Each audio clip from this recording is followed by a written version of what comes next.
Good evening, everybody. Thank you for joining us. I'm so excited to be having this program tonight of an ASL Tour that is so graciously presented to us in collaboration with Deaf Inc. And I'd like to introduce myself first and to share some kind of overview of the evening. My name is Michelle December, and I am the Director of Learning and Engagement at the Contemporary Art Museum, St. Louis. And it is such a thrill to be able to host this program tonight because we've been having a new friendship building between Deaf Inc. and the museum. But I'm also personally really excited to have been working with Meredith, who's going to be our tour guide for tonight, our educator for tonight. So I want to start by saying thank you to Tony Nitko, who was the person who made all of this possible and introduced Meredith and the museum together. So thank you to Tony and to Deaf Inc. and the Deaf Visual Arts Festival for making this possible. I also want to say a big thank you to Melissa, who is signing for us, as well as Lo. And I also want to acknowledge Becky, who's been doing the translation, the CART translation of subtitles for us. So I'd like to start by now introducing Meridith Gray Green, who is going to be leading this evening's programs. Meredith is a deaf and hard of hearing artist, interpreter, and educator. She is very well versed in all things creative, and it has been such a pleasure to get to know her and to work with her on presenting these exhibitions to you tonight. So without further ado, I pass it over. Normally I say to our guest, but I actually tonight pass it on to our host, Meredith, to start the program for us.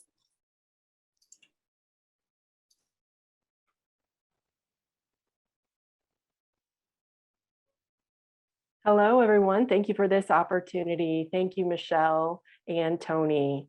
I'm so excited to be here this evening with all of you.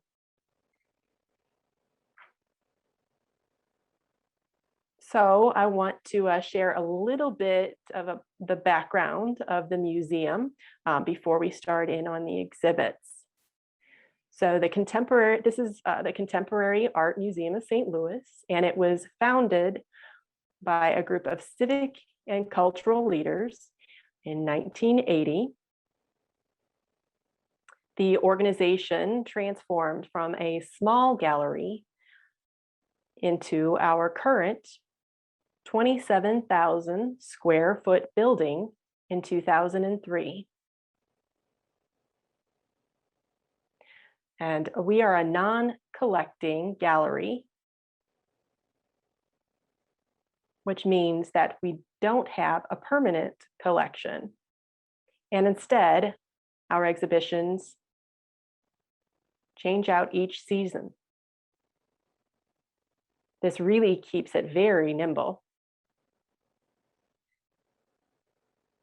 This model of gallery is very popular in Europe. However, it's one of the CAM is one of only a few dozen museums of its kind here in the US. And the building is also a minimalist style, designed by Brad Copeville. So for this season's exhibitions, we'll be looking at four artists' collections or artwork, pieces of art. Our first artist is Kathy Butterly. Second is Shara Hughes, and then Farah Alcosmi and Lorna Simpson.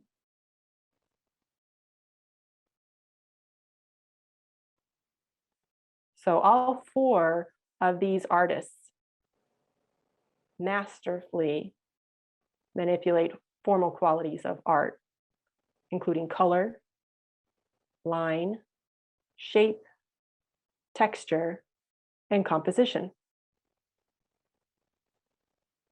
They also rely heavily on their intuition. So I ask you to do the same as you explore these artists' work. As we look, I encourage you to ask yourself the question, what is the artist drawing on? And what effect is it having on you as you're experiencing the work? Our first artist this evening is Kathy Butterly. And she has two different exhibits. One is entitled Out of One Many, and the second exhibit is entitled Headscapes.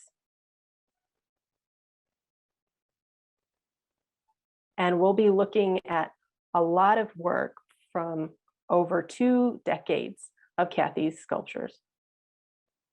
And this picture is actually in her studio, and it tells you a lot about her work. It's really special.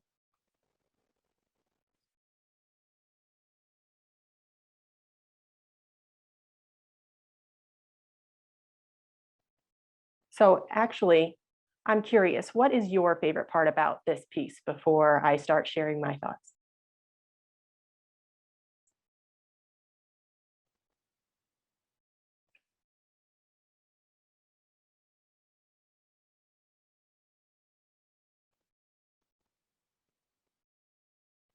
Okay, the dappled colors. All right, what else? Yeah, sort of the blue speckles. Agreed on the shape. It is an interesting shape. The way that it flows and all of the curves of it, yeah. I like how it flows throughout the piece. It just, yeah, it's almost like water. Agreed, definitely the base. Yes, I love the base. I'm just like, oh yeah. You see I wish I could we could zoom in really closely because the details, the dappling and all of it is so intricate. It's got such fine detailing. It's amazing.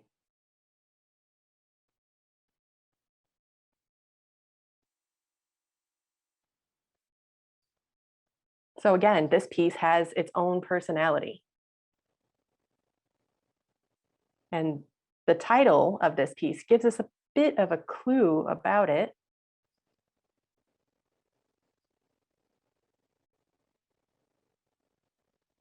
Someone said it must have been hard to handle before it was fired.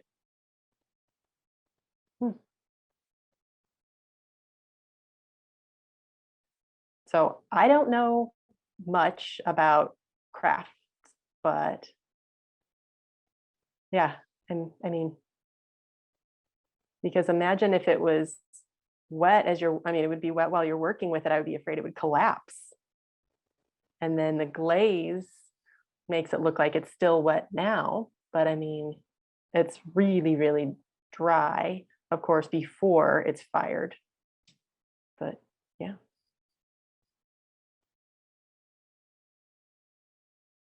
And it's so thin. Looks really delicate. What else we have here? Oh, the shape is interesting. Reminds me of a melted skull with a frown face. Interesting. Okay.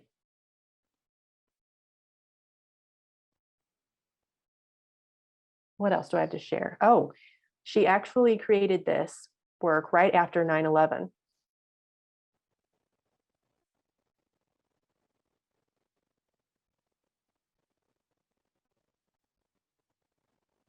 Yeah, it does. It looks like something really, really fancy that you'd find, I don't know, in a 1700s bathroom or something. Where are we at? So again, she created this right after 9/11 happened.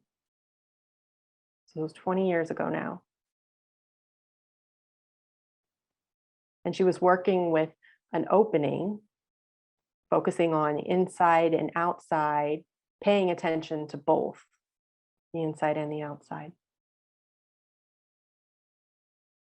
And it's sort of parallels or is comparable to today's pandemic, outside and inside, quarantine. I mean, that's what we're experiencing right now. That's our life.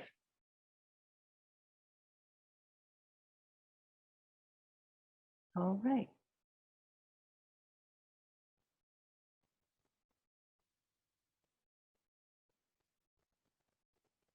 I wish all of you had the opportunity to walk around this piece, really, because when I saw it in person, I was just looking at it from every angle, taking it all in, just studying the piece in its entirety.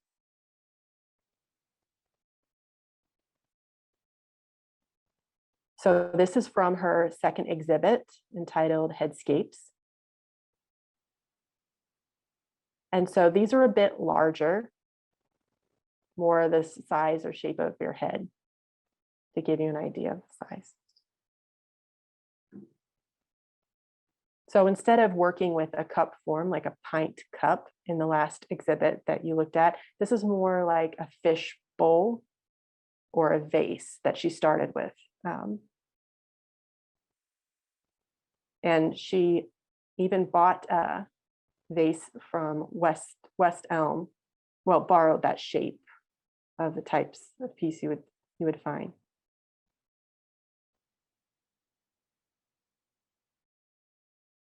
So she was able to start with those pieces and then work them into these types of shapes.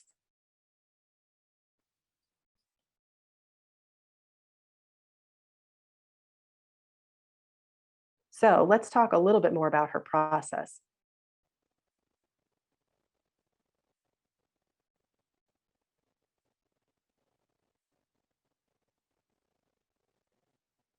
She often puts her pieces through 30 to 40 firings. Wow. And she also works with a special kind of clay called porcelain. Oh, I think I spelled that wrong. No, porcelain. And it can be difficult, a difficult type of clay or demanding for some artists. But Butterly says that she enjoys the challenge. And she says that it forces her to pay attention to what the clay wants to do.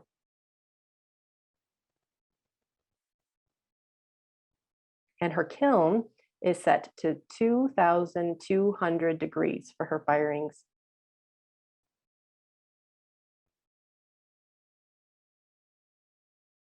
And her work is all about color.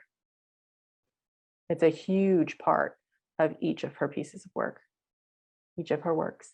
And it's interesting because you don't see a lot of color in this one, do you? It's literally all black.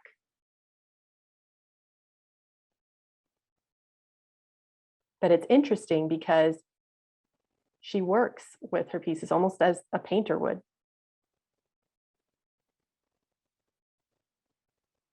She has a lot of texture going on in her pieces, does a lot with the form, and has a lot of intricate details.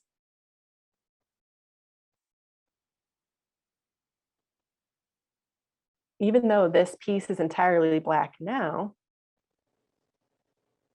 before on previous firings, it was possibly a different color, different colors like red, blue, yellow.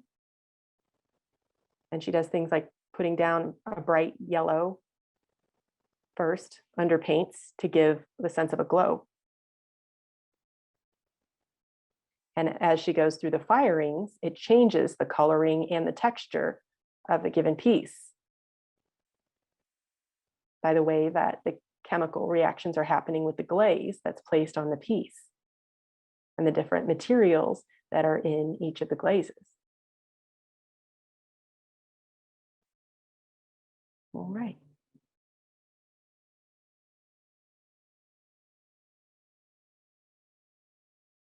Another all black one. Notice I like black. This one has, let me see here, 4 colors in the name. Agreed, Anna. Yes, it is fantastic. They are fantastic. Mhm.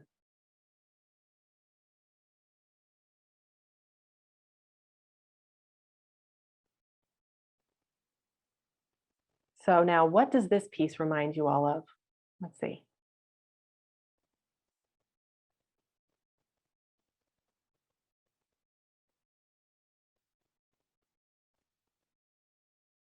A purse, a chair, an office chair. That's interesting.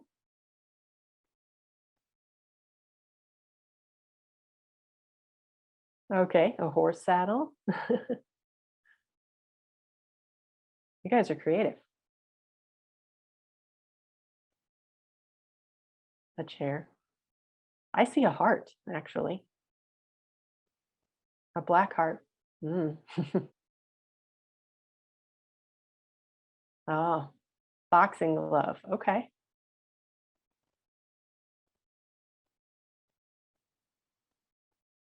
What do you think about the contrast between the upper body and the lower body?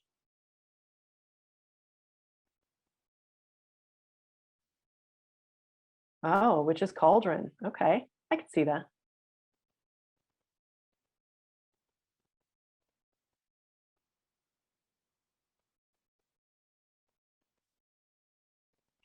So what about the differences with the top and the bottom?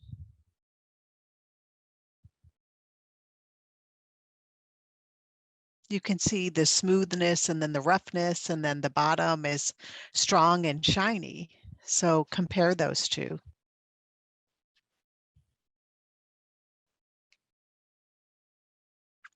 This was actually made during the COVID pandemic. And I felt like our country was facing some serious issues in relations and everything being such a patriotism issues, climate issues. And so all of those things that we have been struggling with here in America all came to a strong head and clashed.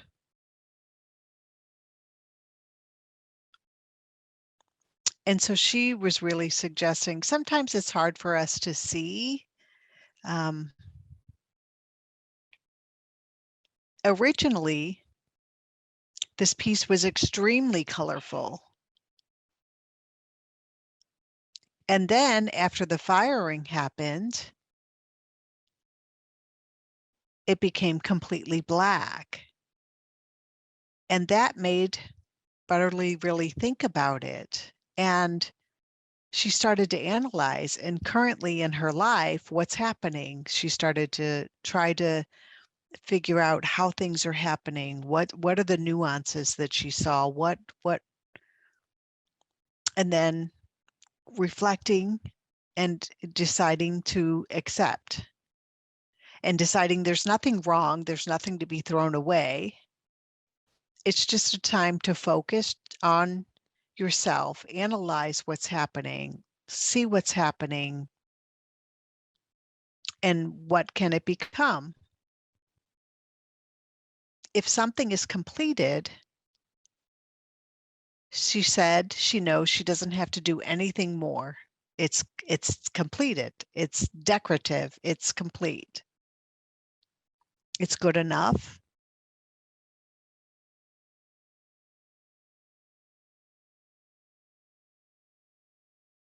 Someone in the comments was saying it's almost like a body lying sideways, holding on to something. Okay.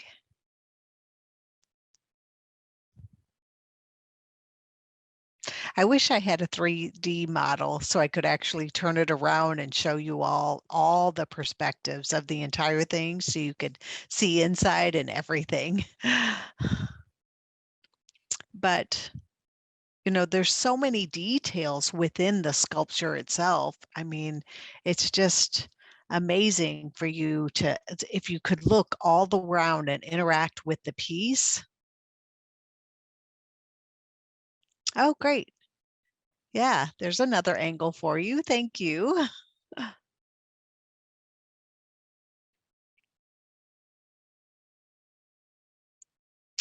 Yes, it definitely feels like the body, because of the shape and the rounding.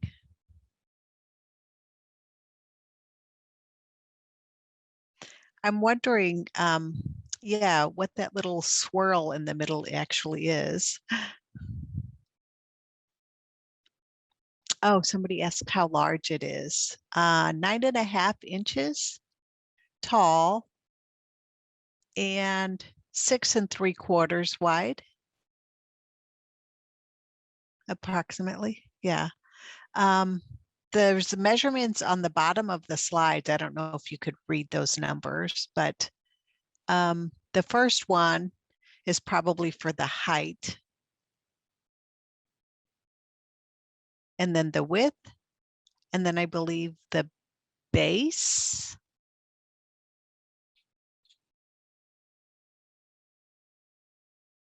So it's approximately this size, you know, about a head size.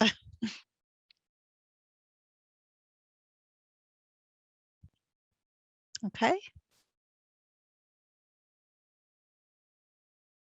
Moving on to the next artist.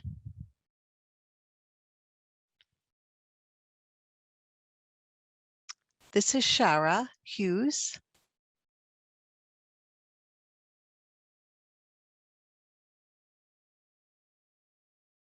And she had 40 pieces of work on exhibit in the gallery. And it's 15 years worth of work. So you will see a lot of transitions throughout the styles, the materials that she used during those 15 years. In her earlier work, she became recognized.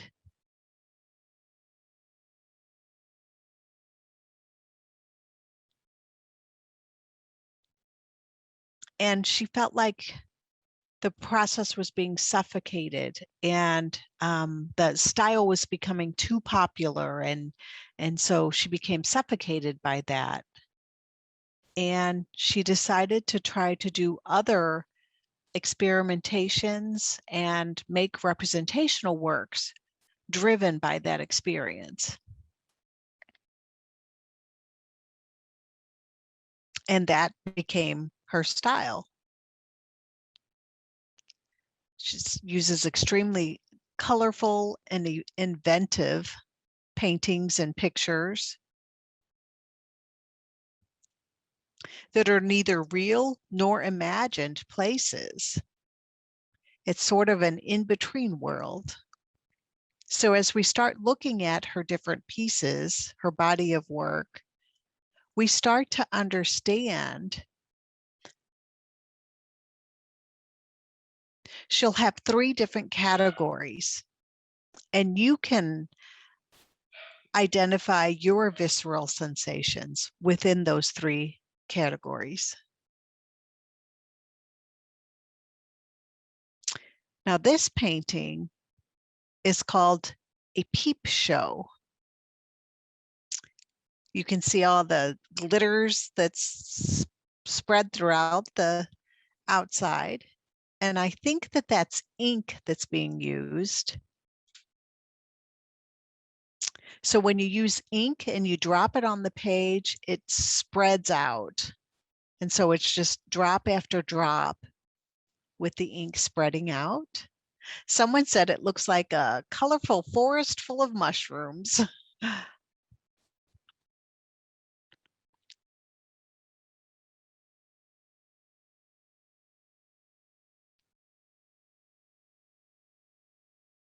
A weeping willow, you know, those trees like a weeping willow tree.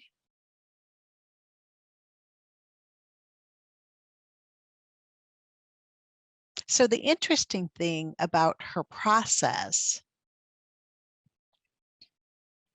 she doesn't plan anything. She doesn't sketch anything out in advance. She doesn't plan or think everything before she does anything.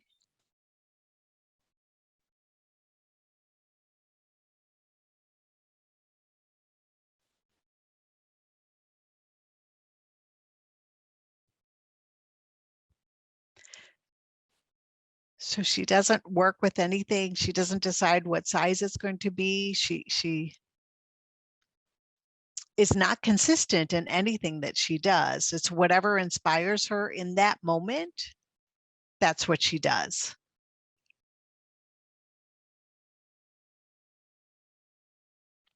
This painting is from her landscapes.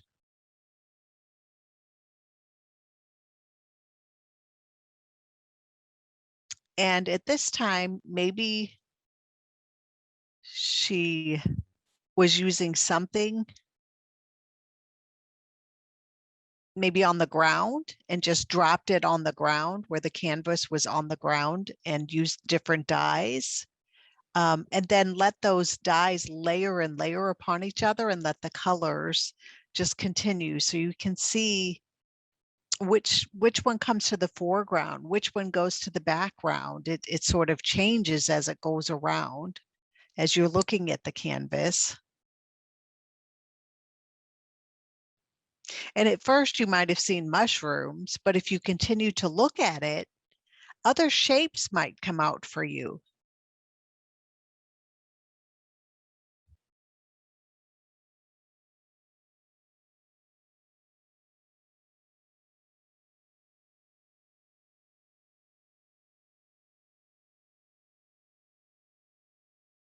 So a lot of her work is really about gestural style, just doing the strokes, letting the different brush strokes see what happens on the canvas. And if you look at the canvas, you can imagine how her body moved as she created that and applied the paint.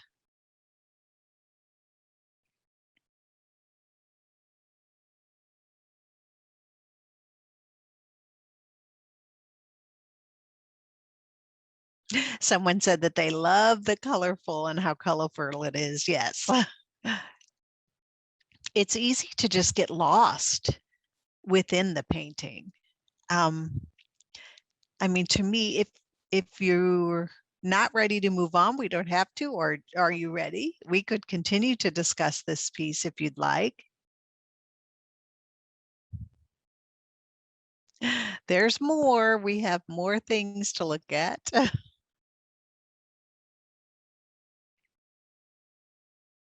Okay.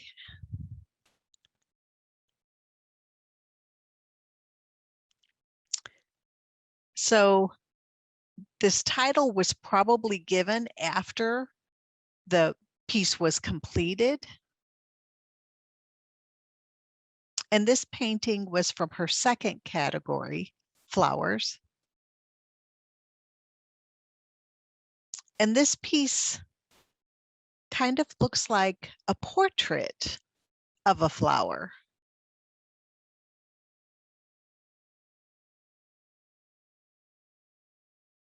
And again, just like Kathy used her personality and came into the artwork, this also works for Shara.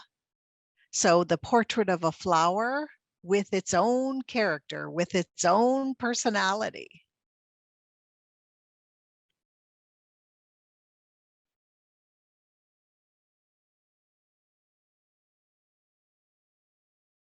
So what does this painting make you think of?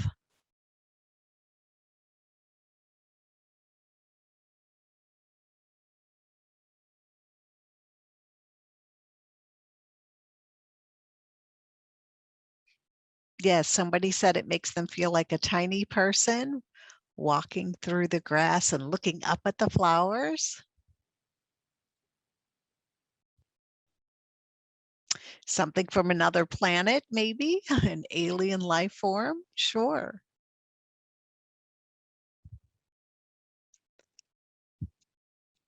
And it does kind of look like the he loves me not. They love me not. They love me not. How you did with flowers, where you picked off each of the petals.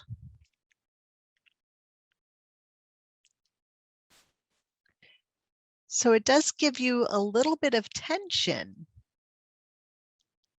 And because they love me, no, they don't. Yes, they do. No, they don't. So kind of pulls you both ways.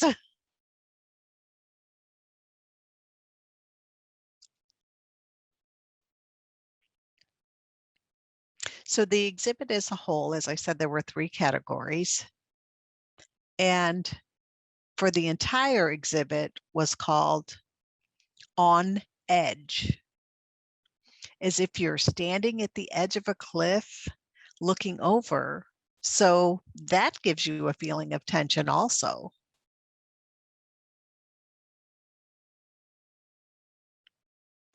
So I like, and I'm sure you will like, how it gives you an opportunity to use your own creation, like a rainbow envision.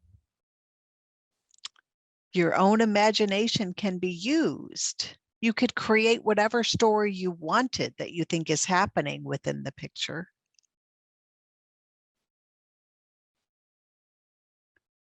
So you could do little bit of light research, but it's not like scientific at all, like a scientific study.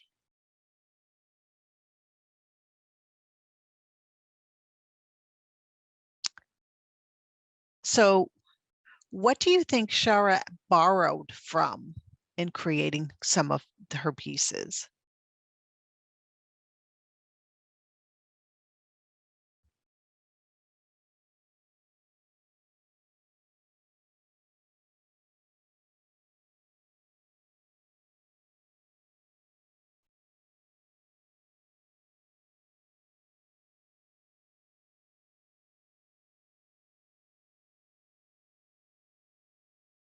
Someone said impressionist, but who do you think?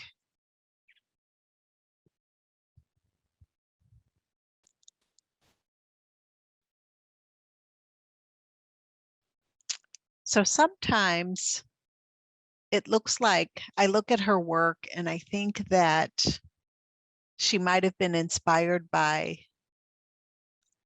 Gauguin because of the use of some of the colors.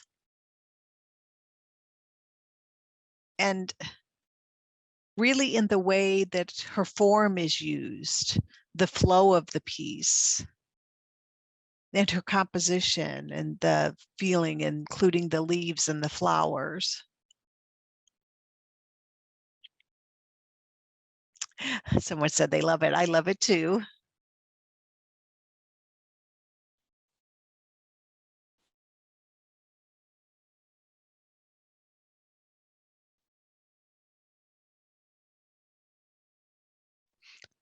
Okay, and the next one is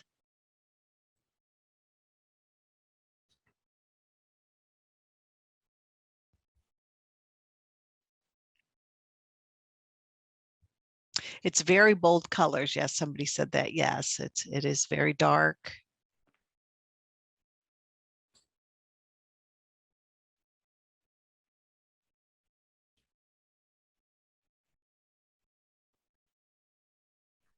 It does seem as if it's being pulled by gravity.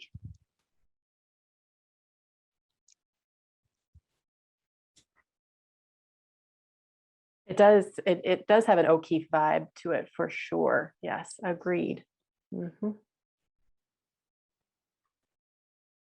Death, perhaps? Decay? I see that in the chat. Okay. A feeling of water and being weighed down, like slow motion. Oh, sadness. Okay. Yeah, there's a lot of emotion in this one.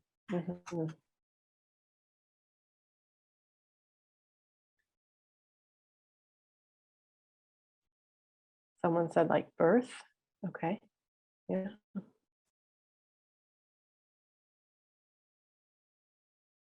So what do you think of her use of color?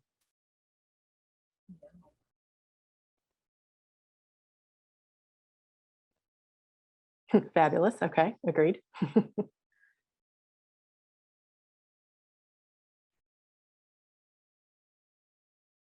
So what's with the title? What do you think?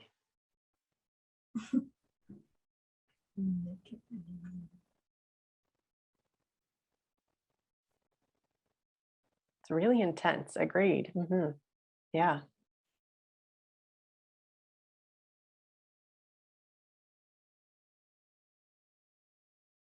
Oh, thank you for throwing that out there. Naked Lady is a type of flower. Okay. Does it look similar to this piece, or does that flower look different than this piece? Flower called Naked Lady.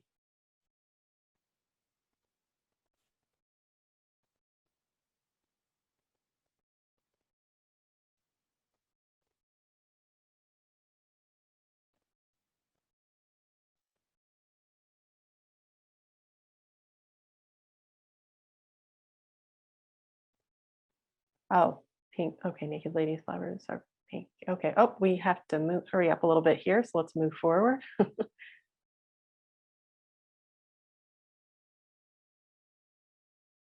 Ah, so bright.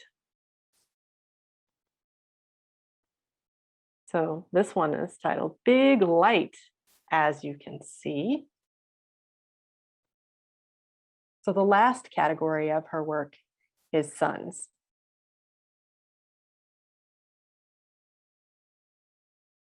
And this last category is her more recent work, and she continues to work in this style.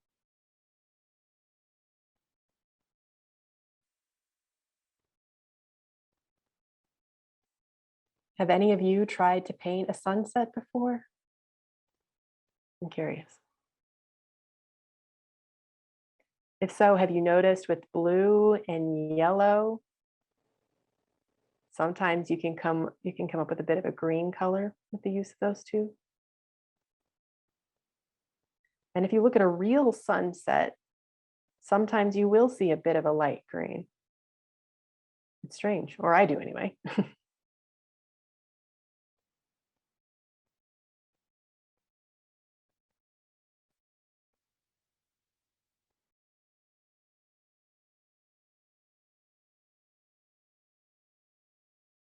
So this piece is a little bit smaller than the ones before, I believe, 48 by 40.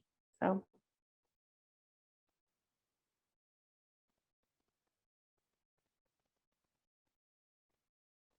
someone said it looks like an eye through a shell. It's an interesting perspective. Interesting take.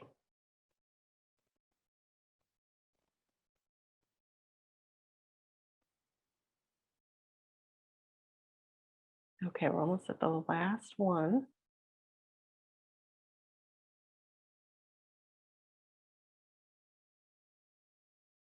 Okay, we can go ahead to the next one, last one.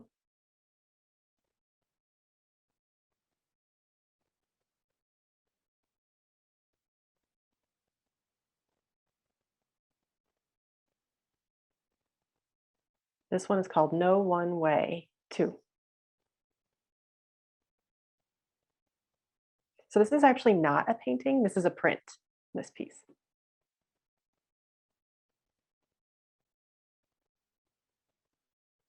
And this adds a whole new element to her work.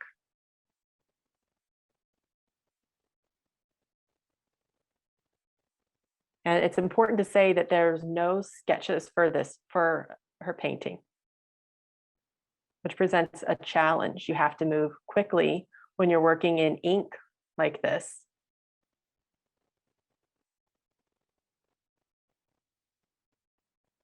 And the artist herself is forced to trust in herself and act quickly and decisively.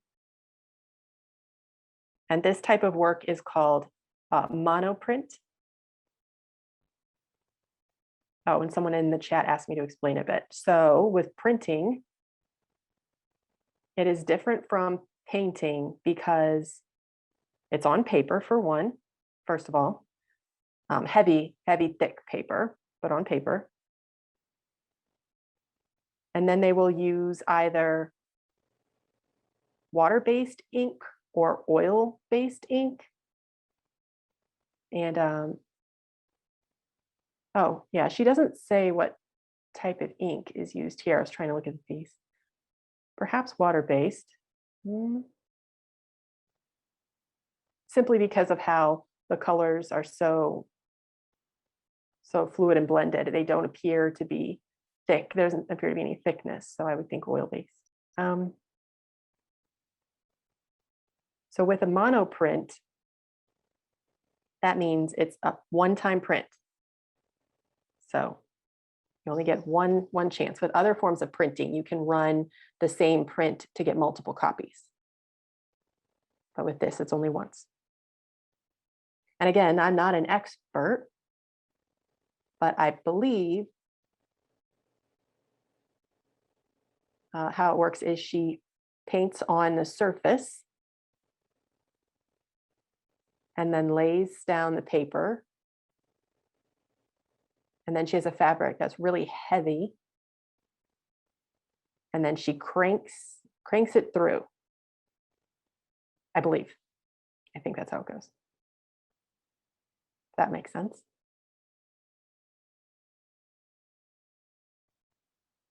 So it's a really cool process. And if any of you have the opportunity to take a printmaking class, it's really cool. It's just, I don't know, it's really different from painting. And if you learn how to make your surface drawing, then you're able to make a bunch of copies of the same print once you create it. So, and then you could keep the original.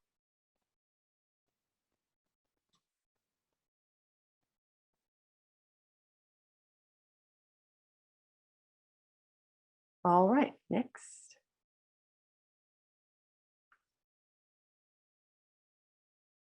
So the next artist is Farah Alcosmi. And she is a really, really interesting person. She is from the UAE, United Arab Emirates.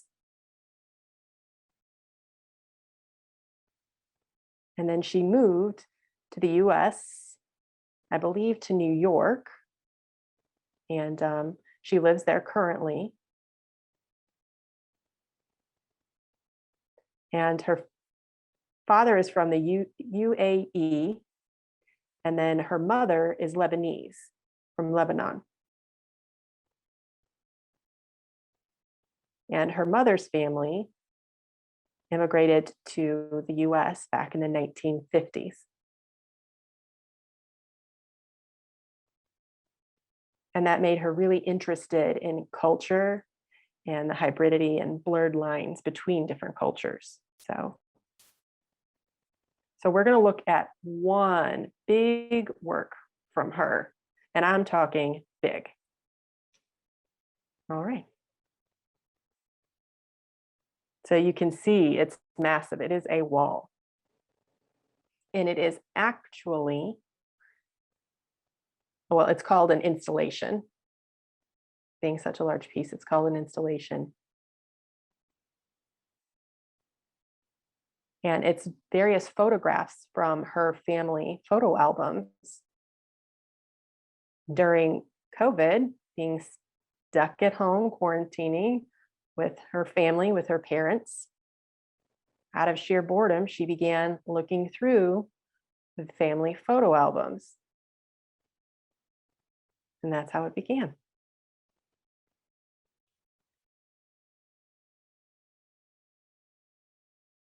And as a whole, this artwork is sort of tricking your eye.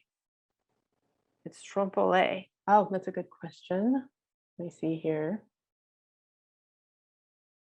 I'm not sure. I want to say it's around 30, 40 feet. Michelle, if you might be able to share in the chat the actual size. Am I right?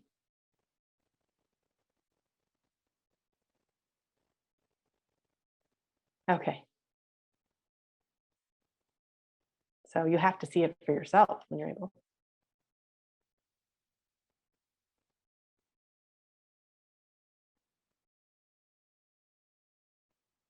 So through this work, she wanted to honor her grandmother's memory. And she created this collage in her studio and then photographed it and then sent it to the museum for them to do the installation.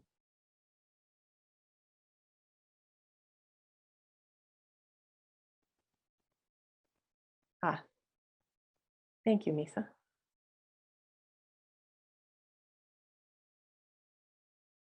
So I'm going to give you a little bit of background as to how she started this. So she took pictures of pictures. So she was going through her family photo albums and taking pictures of the photos that she wanted to use. And she noticed similarities in colors. She got some photos from 50s, 60s, 70s, and noticed the style of the different periods, like, for example, the 80s and the 90s. And she found pictures from her childhood home in the UAE. And if we were able to zoom in on some of the smaller pictures, then we can see some of the detail in the installation.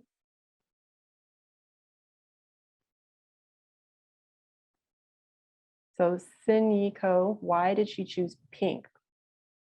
Reminder of her mother. So it's actually from a hotel in Springfield, Massachusetts. And there's actually an invitation from that hotel on the piece. And I believe that's because her grandmother worked at that hotel. I'm trying to check my notes here. Or perhaps it was her aunt. I know it was a family member that worked at the hotel. So this is inspired by the hotel one of her family members worked at.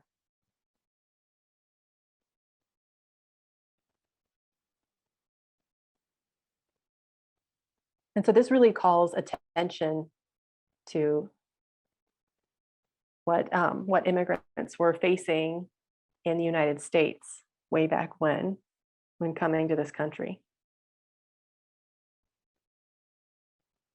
Her grandmother might not have been approached with a lot of respect while working at this hotel.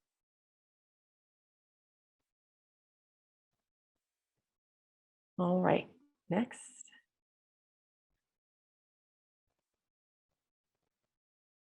I love this couch.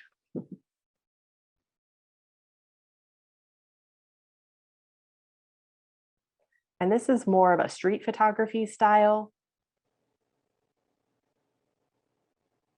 So this was actually taken in the UAE on a goat farm.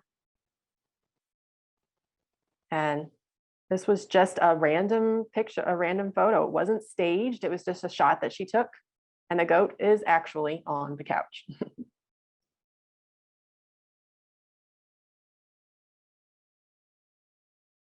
And then there in the background, you can see the pink star. And that's actually the wallpaper that was in her childhood room.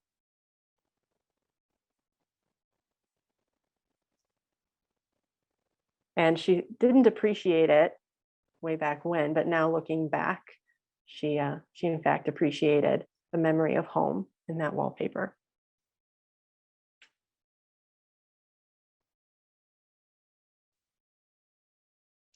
You can go to the next one.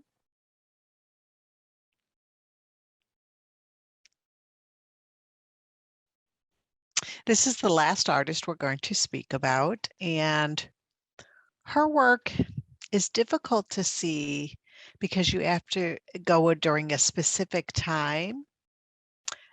Right at sunset, dusk, that's the best way to see it. If you approach then, they have the lighting that happens outside of the building.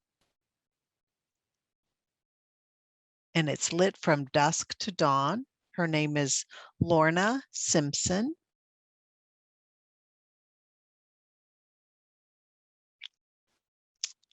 and she was recognized in the 1980s.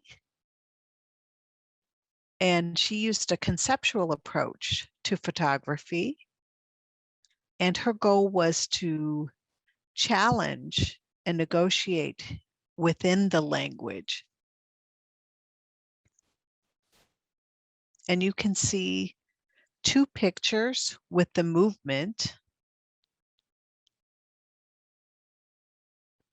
that are called the Street Views program. And they're projected, the artwork is projected on the side of the building. And dusk to dawn is when those can be seen.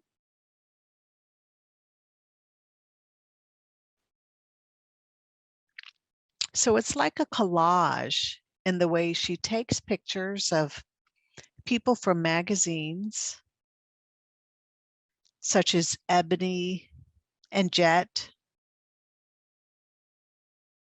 And then she cuts out the head and does kind of a watercolor around them.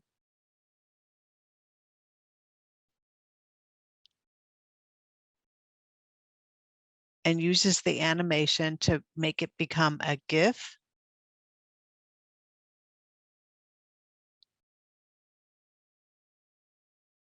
And then she crops them.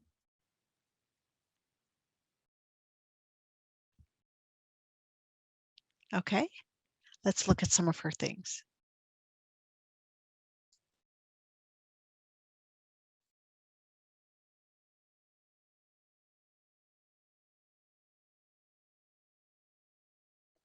So as you can see on this video,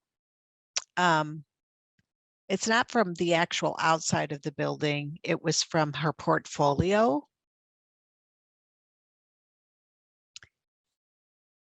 And she talks about making a very strong statement about how Black bodies tend to be cropped and shaped and changed and transitioned to try to be controlled. So she's trying to show the motion, the movement. You can see from the power of the people to show the possibilities that anything is possible.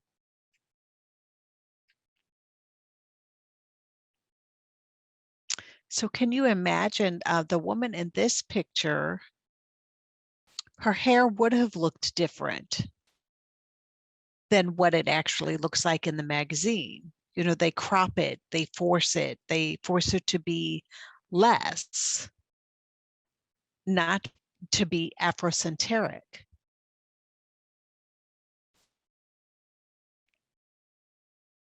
Here's another one.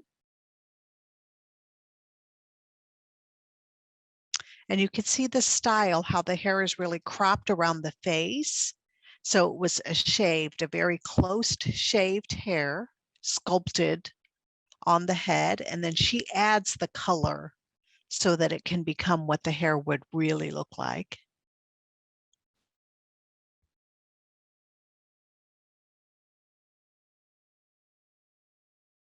So as you're looking at these, what are you feeling? What are you experiencing?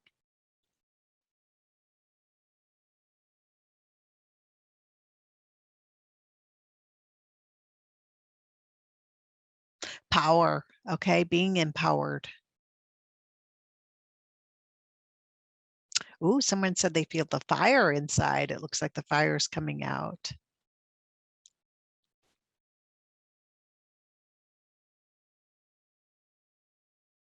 Someone said they feel a bit violent.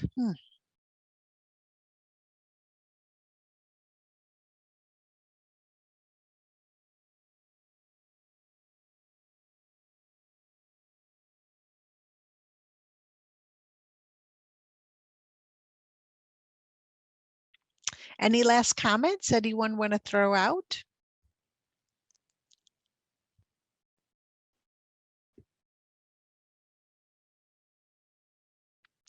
Oh, thank you for sharing in the chat, Missy. I appreciate that.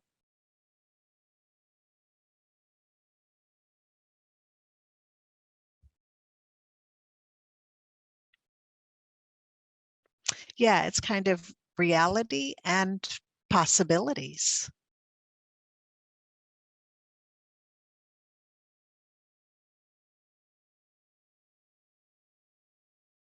Michelle, do you happen to know why she chooses the blue colors or the red colors? Someone was asking about why those colors were chosen. Michelle, do you happen to know?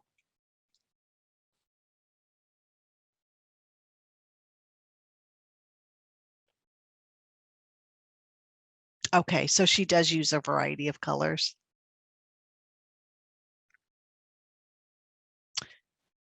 The museum only had the 2 examples of her work, but I would encourage you to Google and see how much more of her work you could see, especially if this is something that piqued your interest.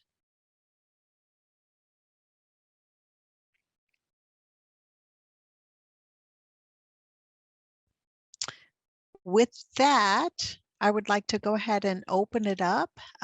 Is there anything else anyone would like to discuss? So her name is Lorna, Lorna Simpson, Simpson. I'm sorry, I wish we had more time to really delve into this a lot more. Oh, there you go. There's the name on the slide for you.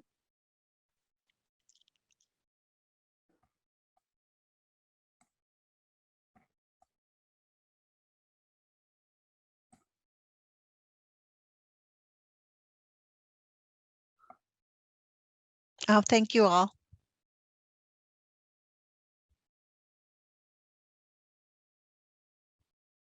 Oh, I can see people's faces. Hello.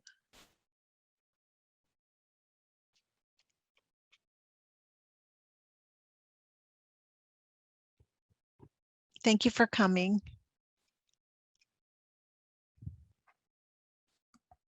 Tony, did you want to add any closing remarks?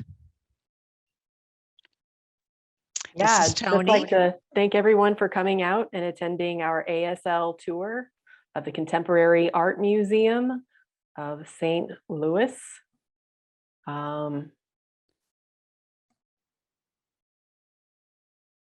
I've always wanted to have a direct ASL one-on-one tour experience of the different museums out there. And so I really appreciate the Contemporary Art Museum collaborating with Deaf Inc. to make this program possible for the Deaf Visual Arts Festival we have going on. As you may be aware, this program is part of the Deaf Visual Arts Festival. And this is a month-long festival. Started September 1st and runs through September 30th. And we actually still have a few more workshops coming up. We have one this Thursday. We have deaf Native American or deaf Indigenous artists giving a talk. I really encourage everyone to participate. It's fascinating to see a very small group of artists from a specific group, especially Indigenous Americans. So I really want to thank them for making the programming this Thursday possible.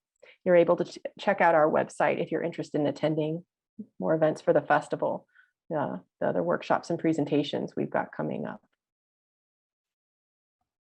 We also have a Deaf Film Festival as part of the Deaf Visual Arts Festival. We have 25 films in the festival, 25 different films produced or including American Sign Language.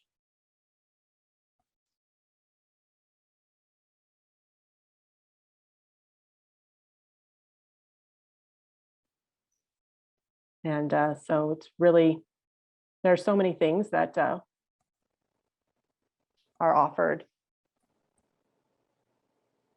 within this festival. And we have about 30 vendors and booths available virtually on our website. So there are 30 different deaf artists showing their works online. Please feel free to take advantage of these virtual exhibits as part of our festival.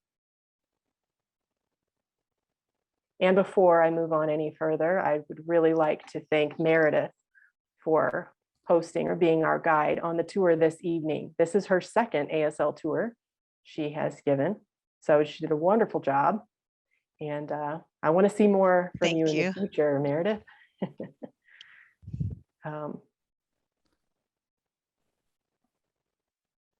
This festival would not be possible without our generous sponsors and various organizations that have supported this festival. Our top sponsors are Deaf Inc., RIT, and NTID, Rochester Institute of Technology, and the National Technical Institute for the Deaf. And we also have the Missouri Art Council. Moving right along, we have the Missouri Commission for the Deaf and Hard of Hearing. And those are our top sponsors for the Deaf Visual Arts Festival. We also have a few other sponsorships from various organizations as well, including the Mildred Lane Kemper Art Museum. That's under Washington University, part of Washington University, and Contemporary Art Museum, CAM, we're partnering with tonight. Gallaudet University as well. CSD, Communication Services for the Deaf. And we also were sponsored by Sorensen and Convo Relay. So I would like to, again, thank all of those organizations for their sponsorships. Yes, thank you. And is there anything more from Meredith? Anything else you would like to add? This was a good experience. I've really enjoyed it. I just appreciate all of the input that everyone gave. It's very inspiring to be able to collaborate like this. Wonderful. Michelle December? Had a difficult time getting your last name out there. Anything you would like to add? Just a very big thank you for being here tonight, everybody.